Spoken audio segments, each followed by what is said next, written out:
Hello everyone. In this video we are going to use Excel in order to help us build our summary statistics, and we're going to go about it in a couple of different ways. So the first thing is we're going to go to this question where it says answer the following questions with respect to these daily high wind speeds for Casper for the past 43 days. So we're going to grab our data, we are going to copy, and we are going to paste it right over here. So I'm going to go to my paste special, text, and OK. And I've got my Casper wind speeds in miles per hour, and I have my weather type. Okay, so like we've done before, we have to do a little bit of wrangling here. So I'm going to make this equal to, looks like we've got clear, and then we can also do equals. We can do rain and snow. Rain and snow, there we go. And what I'm going to do is write that little if-then statement again. So we can do equals if this cell right here equals what our column label is. And remember, I'm going to lock that using F4.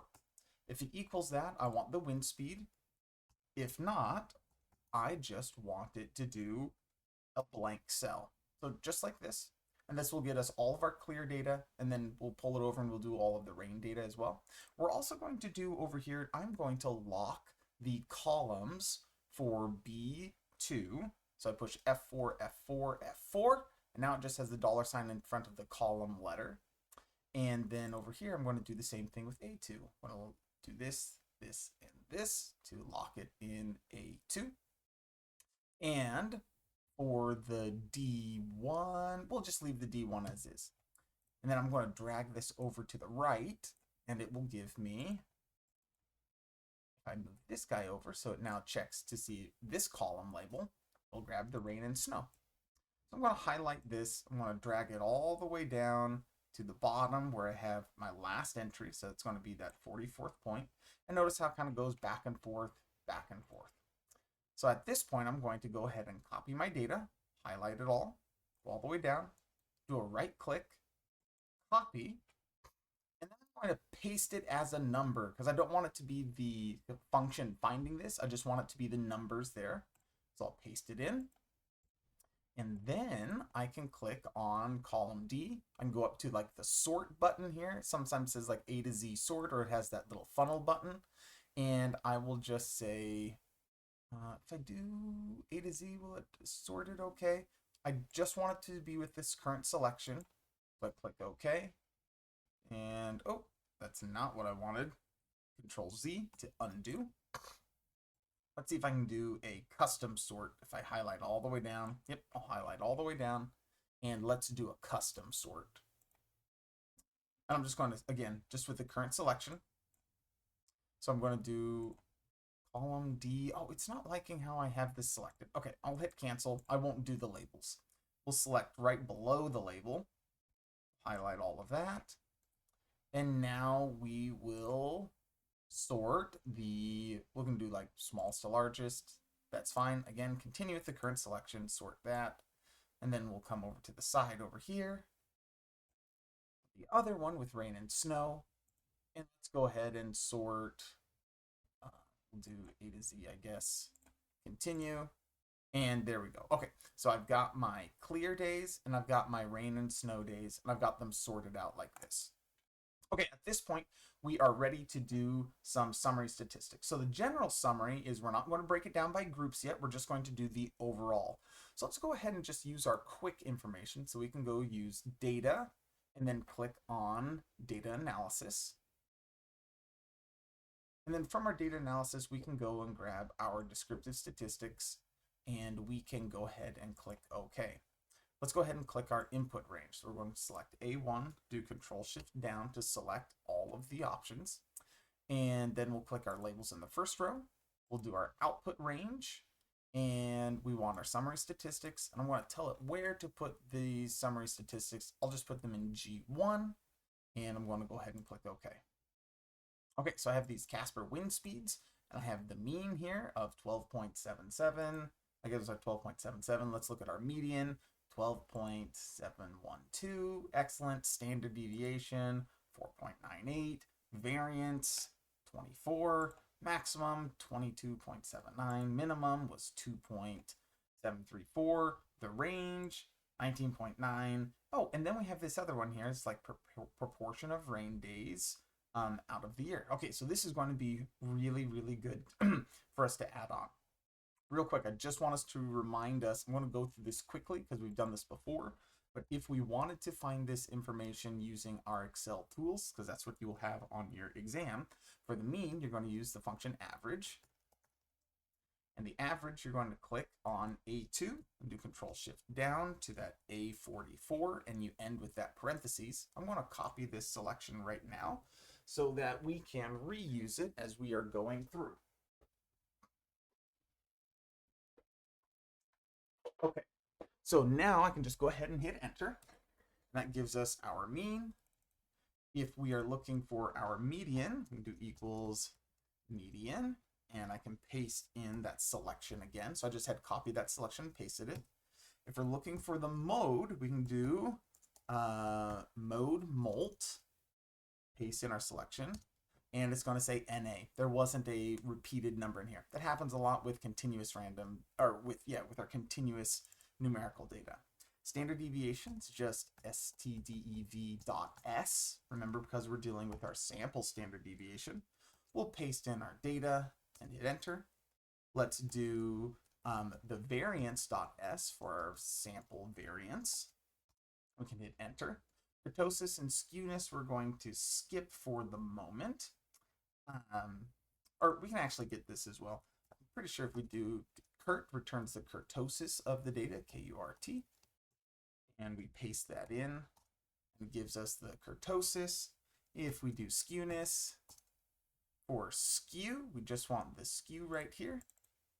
And we're going to paste that in, and it gives us the skewness that we're looking for. Excellent.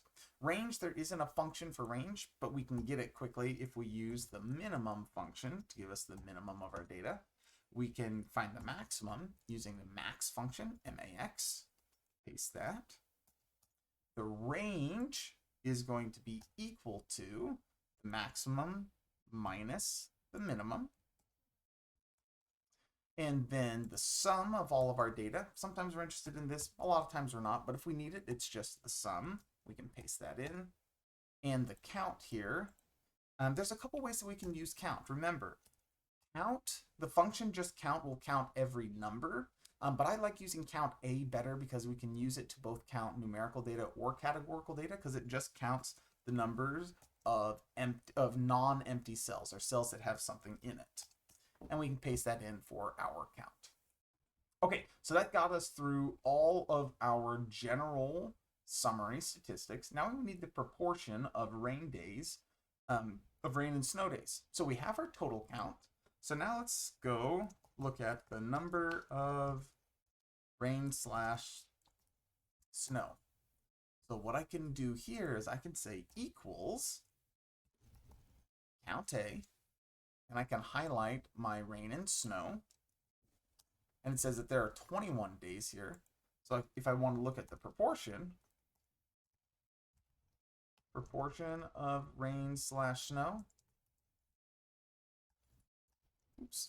is just going to be equal to the number of the rain and snow divided by the total count.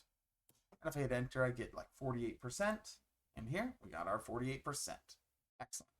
Okay, so stretch questions. Of the recorded days, were the rain, snow days, or the clear found to have a higher mean wind speed? Aha, okay. So we want to see, do the rain or the snow have a higher mean? So let's find the means of each of these. So in this column, I'm just going to say equals the mean. And I'm going to highlight all of the clear days. And I can hit enter. Oops, not mean. I'm sorry. I used the wrong one. Average. Average. And then over here, I want to say equals the average of the rain and the snow days. And parentheses, hit enter. So here, it looks like that the clear days had a higher mean wind speed. Clear days. Okay, it says of the recorded days where the rain or snow or the clear found to have a higher standard deviation. Okay, so let me just write out the mean here, and we'll do the stdev for each of these groups. So we'll just use stdev.s, And we want of that for the clear days. And we want to do that stdev.s for the rain and the snow days. So we can compare these groups to one another and hit enter. And we see that, hey, the rain and the snow days have a higher standard deviation. Okay, next question. Now consider if the next day was added to the list had a wind speed of 100. So notice 100 is way higher than any of these other values that we have. So what would be more affected? Would the median be more affected? Would it be equally affected? Or would the mean be more affected? Remember, whenever we add in a data point, the median just shifts over just like a half a spot. Whereas if we add in a large outlier, the mean has to shift quite a ways in order to add that in. Now, we could actually just check this, but the mean will be more affected. Let me show you how it's done real quick. So let's suppose, let's say that we added in the number 100 for one extra day. And we checked and said, instead of going from A44, we'll go to A45 because we added in just one more data point. Notice how we went from a mean of 12 to a mean of 14. And let's look what happens to the median of shifting from A44 to A45. We hit enter. Notice how we just went up a little bit, but the mean went up quite a bit more. So the mean gets more. If you looked at this, we said since the mean is an average all number, the big outlier greatly influences it. Okay, so it says let's assume that the daily average wind speed follows a normal distribution, and the sample mean and the sample standard deviation are really the population values. Okay, so let's go back. I'm going to kind of undo what I did here. I can just use Control Z times, and it will take me back to those values. So it's saying, okay, let's have a population mean, and a population standard deviation. And for our Greek letters, let's see if I have those. We have mu for our Greek letter there, and sigma for our standard deviation. You can just write them out as mu and sigma. I just have them on my keyboard handily. And it says, let's assume that the sample mean and the sample standard deviation are really the population mean. Okay, so we'll have our mean here be equals to this mean, and we'll have the population standard deviation really be this value. Okay, so we have these population values. And it says, considering the 100 miles per hour, how many standard deviations above the mean is that outlier? Okay, so it's wanting us to find a z-score. So remember, our equation for a z-score is this, is that z is equal to our observation, which is just like the x, that would be the 100 miles an hour.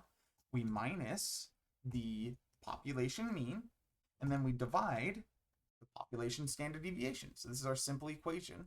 So if we're trying to find our z, let's actually solve it. So we're going to say 100 minus this population mean divided by the sample standard deviation says that we are 17.5 standard deviations above the mean. Now remember, my open math wants this out to 4 decimal places. And then it says, so this is 17.5 standard deviations above the mean. And then check this out. Still considering the 100 mile per hour speed, what is the z-score? And this is just a question letting you know that the z-score is in fact telling us how many standard deviations above the mean or below the mean. If it's a negative z-score, it just means that it's below the mean. But it just tells you how many standard deviations in the direction away from the mean that you are.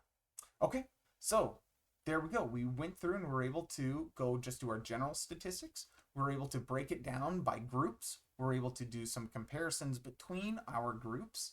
And we were able to find some, the proportions of like the rain and snow days. And we're able to find some basic z-scores. I hope that helps you out and that you're able to use these tools on your assignments. Good luck.